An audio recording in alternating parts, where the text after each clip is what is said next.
Yes, it's that time of year again when we stay up late, watch SBS for the Tour De Farce. Now, you're watching right now two people who don't exactly love cycling. In fact, I think Sports Social Conscience here detests it.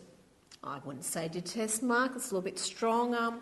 What's not to love about a bunch of drugged up, lycra-clad road terrorists? I mean, really. I love scenery as much as the next person, but the sport itself, you have to admit, is a giant bore. Who cares? It is a good look, and everyone cares, but I don't know that people care as much anymore, apart from the scenery, because of the goings-on. Not with Lance Armstrong, we'll get to him in a minute, but Alberto Contador. He's going to be back in the saddle again to defend his crown he won last year when he was a drugs cheat. It was proven. Well, at least the Spanish Cycling Federation suggested that was the case. Remember, they suspended him for a year because he took a banned substance. It was his steak, Mark. Yes, he ate a bad substance that someone had put something on top of his steak. Who can honestly say they haven't been roofied through a piece of meat?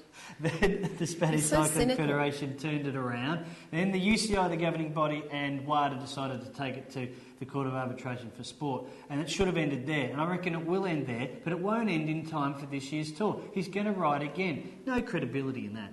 Well, the whole sport has no credibility, Mark. Really, I don't see the big deal about him riding when there's still a huge question mark about the biggest beacon and shining light in the sport, Lance Armstrong.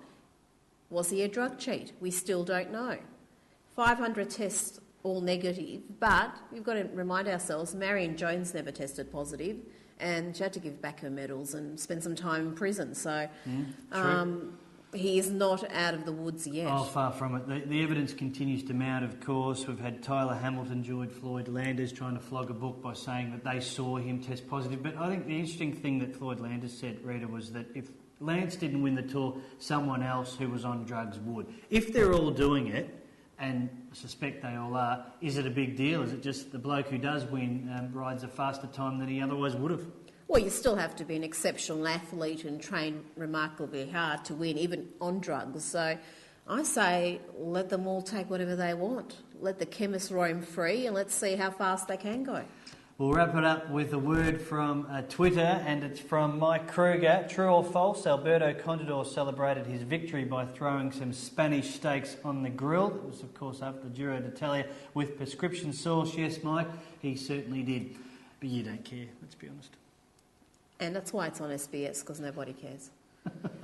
More of this on goodoiltv.com, of course. You can join us, #TGO, because I am at Mark_Doran. And I'm at Rita Panahi.